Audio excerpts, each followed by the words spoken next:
कई लोग बोले कि पाकिस्तान के बारे में आप कुछ बोलिए। आपको पता है कि पाकिस्तान पैदा कैसे हुआ है? एक शब्द है, नफरत से। पाकिस्तान के जन्म के लिए पहले 42 में और 47 में नरसंहार हुआ। जिन्ना ने पहले कम्युनल राइट्स कराए, हिंदू मुसलमान का दंगा इसलिए कराया था कि मुसलमानों का अलग देश पाकिस्तान बने, और अंग्रेजों ने भी इसको बहुत हवा दी। सभी प्रायोजित दंगे हुए, सब फिक्स थे। ये बात ध्यान से समझिएगा। आप लोग इस पीढ़ी में हैं जो आप लोगों ने आजादी की लड़ाई और उसकी परेशानी को नहीं देखा, उसकी कष्ट कठिनाइयों को नहीं दिखा। जो आजादी के लिए अपने जीवन को न्यौछावर करने वाले जो मतवाले थे, वो एहसास आपको नहीं है। जिन्ना ने पहले कम्युनल राइट्स कराया, हिंदू मुसलमान का दंगा इसलिए कि मुसलमानों का अलग देश पाकिस्तान बने, सभी प्रायोजित दंगे। जिन्ना एंड कंपनी ने अंग्रेजों का सहयोग लेकर दंगा कराया ताकि भारत का विभाजन हो सके, और जब 47 में विभाजन हुआ तब भी दंगे हुए। हत्या और हिंसा से जिनका निर्माण होता है ना, वो क्या देश होगा? हत्या और हिंसा से उनका निर्माण हो। अच्छा सोचिए, किसी बीज को अगर रक्त से सींचा जाए तो क्या वो कभी शुभ फल देंगे?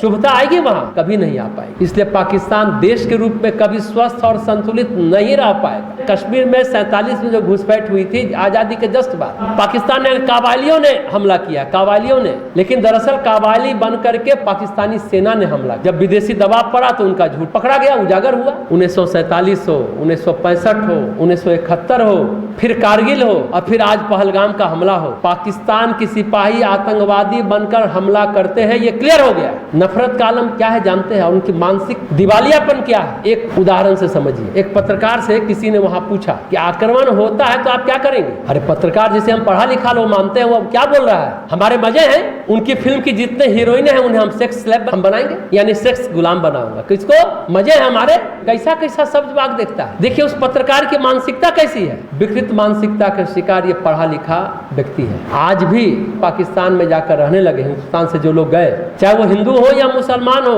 वहां जाकर बसे, उन्हें पाकिस्तानी नहीं कहा जाता, उन्हें मुजाहिर कहा जाता है। मतलब वे दूसरे दर्जे के नागरिक हैं, दोयम दर्जे के नागरिक। आपको लगता है कि ऐसा देश, ऐसा मुल्क कभी सुखी हो सकता है? नहीं हो सकता। आपको शायद मालूम है, एक बात नहीं मालूम होगा, 47 में देश आजाद हुआ, जिन्ना पाकिस्तान लेकर चले गए। लेकिन कुछ दिनों बाद ऐसी स्थिति बनी कि जिन्ना ने भारत के प्रधानमंत्री जवाहरलाल नेहरू से रिक्वेस्ट किया कि वो कश्मीर में आकर या हिंदुस्तान के किन्हीं अन्य जगह आकर जीवन काटना चाहते हैं। आपको शायद ये बात नहीं मालूम हो। उस समय गृह मंत्री थे सरदार वल्लभ भाई पटेल। उन्होंने उस रिक्वेस्ट को स्वीकार नहीं किया, कहा आप वहीं रहो, आपसे हमें कोई लेना देना नहीं। जानते हैं जिन्ना को टीबी था, ट्यूबरकुलोसिस, और आश्चर्य की बात है कि पाकिस्तान के जनक को वहां कोई देखभाल करने वाला नहीं था, इसलिए वो भारत को रिक्वेस्ट करे कि हमको अपने यहाँ बुला लो। कल्पना कीजिए कैसा देश है। सोचे कि भारत में अच्छा इलाज हो जाएगा, वहां देखभाल हो जाएगी। भारत के लोग बहुत अच्छे होते हैं। जो पाकिस्तान बनाया उसका जनक ये बात कहता है, ये पाकिस्तान का सच है। आजादी के 6 महीने बाद भी तपेदिक रोग से मर गए। अगर 6 महीना टाल दिया जाता आजादी को तो शायद पाकिस्तान नहीं बनता। लेकिन बुरे काम का बुरा नतीजा, जिन्ना चले गए। अभी इसको पूरी तरह युद्ध तो नहीं कहा जाए, क्या कहा जाए, सेना का ऑपरेशन कहा जाए, मिलिट्री ऑपरेशन। हालांकि कोई देश भारत के पक्ष में खुलकर नहीं बोल रहा है, ना मदद कर रहा है। आतंकवाद की निंदा करता है पर भारत का खुलकर समर्थन नहीं कर रहा है। जैसे चीन खुलकर पाकिस्तान का रात में समर्थन कर दिया। हाँ, दोनों देश के बीच शांति बरतने की अपील करता है। दरअसल हिंदुस्तान जो है ना, दुनिया के लोगों के नजरों में खटकता है। क्यों खटकता है? हिंदुस्तान में वह पोटेंशियल है, वह क्षमता है, वह किसी देश को टक्कर दे सकता है और उससे आगे निकल सकता है, चाहे इकोनॉमी में हो, डेवलपमेंट में हो या टैलेंट में, वो आगे बढ़ सकता है। ये गहरी बात, ये एहसास के साथ आप लोग को आज जीना चाहिए। मातृ दिवस है, भारत माँ के लिए, अपने देश के लिए क्या कर सकते हैं, इसलिए सभी लोग ईर्ष्या से भरे हुए। अभी जो किया जा रहा है आक्रमण, भले वो ऑपरेशन है मिलिट्री का, वो तात्कालिक उपाय है और सरकार को करना चाहिए। एकदम सही हो रहा है, ये होना चाहिए, क्योंकि सांप बदलता नहीं है, चाहे आप कितना भी दूध पिलाएं। सांप बदलता है? दूध पिलाने से दूध उगलेगा,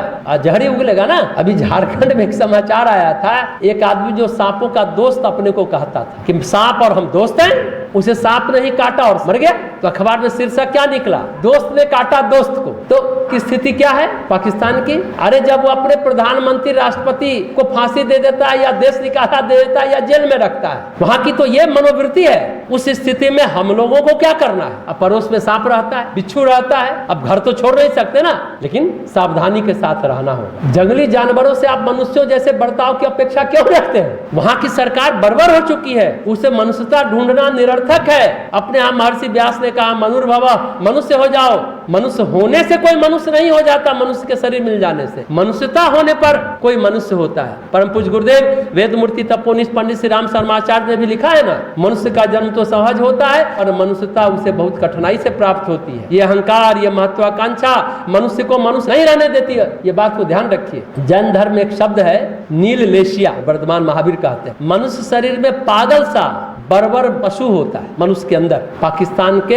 हुक्मरान वहां उसी तरह के हैं आज, नील लेशिया। एक इंटरव्यू था, जावेद अख्तर ने, प्रधानमंत्री उस समय थे अटल बिहारी वाजपेयी, उनसे पूछते हैं आप तो अल्पसंख्यकों के विरोधी हैं। तो छूटते ही वाजपेयी जी ने कहा हम कब विरोधी हो गए, आप लोगों का यह दुष्प्रचार है। हिंदुस्तान में अगर लोकतंत्र है तो इसलिए कि भारत में हिंदू बहुसंख्यक है और उसके जीवन मूल्यों में आस्था है। ये बात जब पत्रकार रजत शर्मा ने ओवैसी से कहा तो ओवैसी ने क्या जवाब दिया कि मैं इस बात को नहीं मानता कि हिंदू के कारण भारत में लोकतंत्र है, मैं ये मानता हूं कि संविधान जिसे बाबा साहब अम्बेडकर ने बनाया उस कारण लोकतंत्र है।